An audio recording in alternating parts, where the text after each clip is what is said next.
Hey, what's up, everybody? Hope you guys are quarantining okay. Usually I make these videos at night, but since my girlfriend's in bed and I'm free, might as well get this out right now, right? So anyway, I see a lot of craziness going on with these protests across the country. I think even there was a small one out here. You've got the big protest in Michigan where people are just doing what they want to do. I'm afraid that there are going to be outbreaks in those places where these people are just protesting and blocking roads and touching each other, hugging each other, loving their Confederate flags and all that nonsense. I do think they're gonna be outbreaks because of that, just because of the way how contagious COVID-19 is. In a perfect world, um, the only people that would get infected with COVID-19 are the people that did what they wanted to do. The people that would congregate at beaches, the people that go to parties and kickbacks in the middle of this crap, the people that are going to church and hugging on each other and touching each other after the CDC specifically says that's not what you're supposed to do. Hope in a perfect world, only those people would be infected. But unfortunately, the sad truth is a lot of those people are going to spread the disease to innocent people that didn't ask for this, that are doing all the social distancing, following all the CDC guidelines. It just is what it is. Hopefully you guys are being safe and social distancing and obeying the quarantine rules, at least for now. Because I think right now that's our best bet, that's our best choice of action. Again, I know 3 people who've gotten the COVID-19, one person that died from it. So I'm taking this stuff very, very seriously. I wanted to talk a little bit about people and their political beliefs, and the importance of not talking down to people when you're talking politics. So, one thing I've learned in my 10 years of working in politics, 8 years of teaching, 10 years of actually being in the political sphere, is that people's political beliefs actually are going to make sense. Not even on a meta level, but just based on what they believe, their political beliefs are going to make sense to them. Just like your political beliefs make sense to you, my political beliefs make sense to me. If I was 100% anti abortion, if I thought abortion was murder and that abortion was an arrestable offense, it would make sense for me to be a conservative Republican if that was the most important issue to me.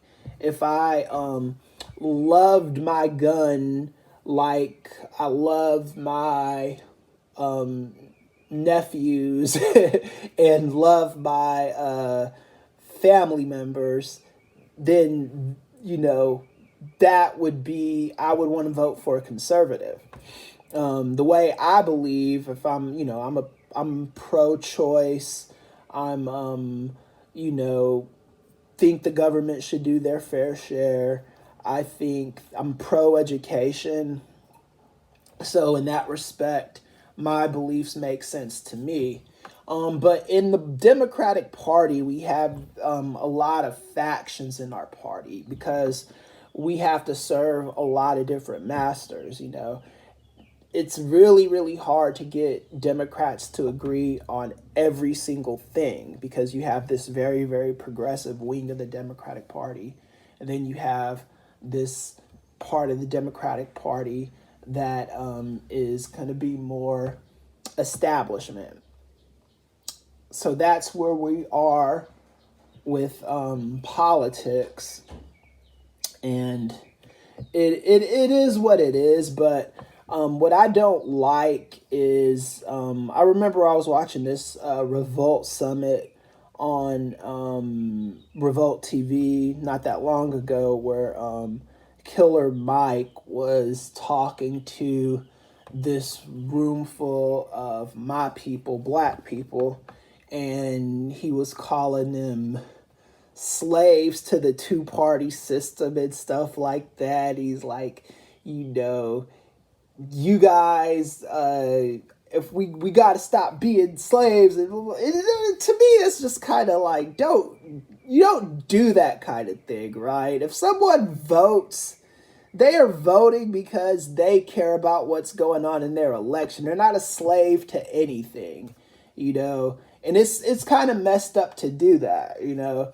Like, even if you're a Republican, I don't like, you know, dealing with Republicans. I really don't.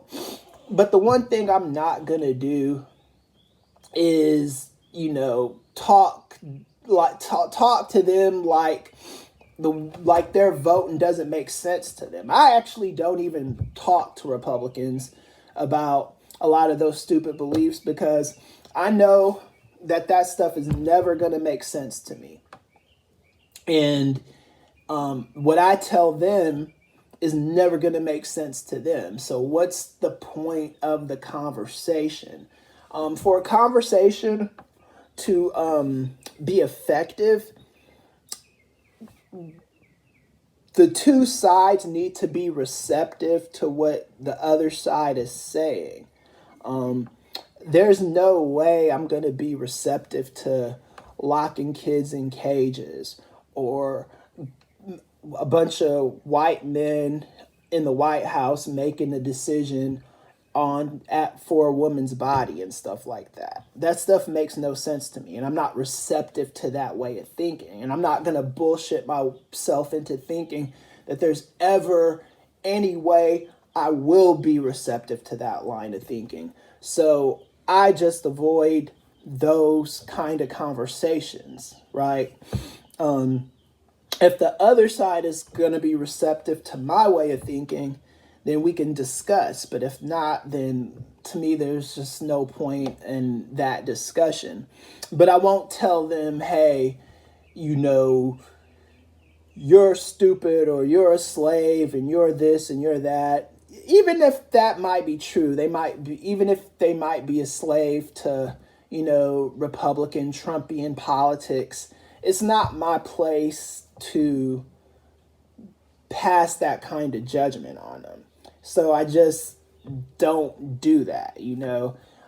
It's not, if you're a Bernie Sanders supporter, it's not your place to pass judgment on Biden supporters, because, again, for a lot of those people, Biden's politics are going to make sense to them because he's going to touch them on some level that Bernie Sanders didn't touch them on, right?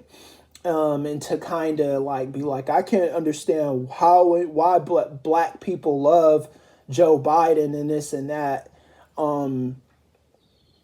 You need to talk to individual black people and figure that out. You know, you're not going to get monolithic answers from everybody. You know, if you understood all the nonsense that went behind the 94 crime bill, all the black people that actually supported that, you'd understand that, and I'm not saying Biden is innocent, but Biden was part of a bigger team and faction of people that supported that. Kwame Mfumi, who was one of the main people in the NAACP, the mayor of Maryland at the time, his name escapes me at the moment, but he supported that 94 crime bill. A lot of prominent blacks, I think even like Jesse Jackson and people like that, supported it. And it was a horrible bill that didn't get read appropriately. It wasn't all the way vetted, and it caused a lot of otherwise smart people to make a bad decision. That's no excuse.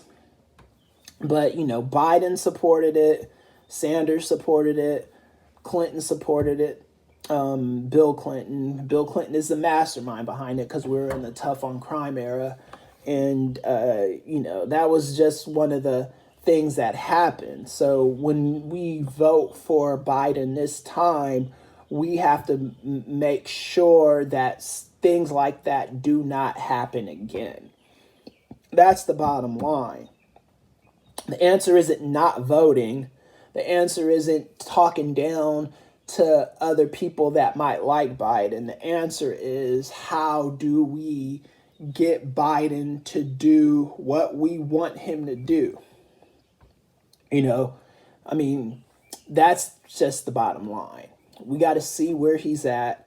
And if Biden proves himself to not have any interest in any of the things I believe in, I have no problem not supporting him. But for the most part, I'm cool with a lot of his policies. And if I'm not like all the way cool with it, at least I'm okay with it. Whereas the Trumpian thought, I just don't agree with any of that stuff at all. So that's where I'm at with politics. We don't need to talk down to people. We don't need to act like our way is the best way and their way is a stupid way. Even if that's what you might think, you don't get anywhere doing that with people. You know what I'm saying? Because people are not going to be receptive to you if you're talking down to them and you're acting like you know things that they don't know. If you're acting like you're on such a high level of this knowledge and these people don't know it. And that was my problem with Killer Mike and that Revolt summit that happened in January. Just the idea of, this is what we need to do, and this is what you guys' problem is, and you don't talk to people like that. You just don't do that. You know what I'm saying? And I would love to have that kind of conversation with, Killer Mike or people that thought like that, and just like let them know, look, man, you're not gonna get anywhere doing this to people. You got to talk to people on a level where you're treating them like equals. And that's pretty much all I got to say in this video. I have a podcast up, Real Power Dynamics. Google Real Power Dynamics. It should be the first thing that come up. And we're taping a new episode this week. I've got a podcast with Nate Milton, the 20 twin, where we're talking about just the political atmosphere at the moment with Joe Biden and, these phony TV doctors that are saying this nonsense. That's a fun podcast as well. And then me and Crystal should be filming or taping a podcast this week. And then also, I'm waiting for schedules to clear, but me, my friend Rory Gibbs, and my friend Dr. Richard Green, an anesthesiologist, will be talking about the impacts of COVID-19 in our respective communities. So we're trying to do a panel discussion on that. So look for that. And yeah, man, I hope everybody is well. Everyone's staying safe. Everyone's quarantining.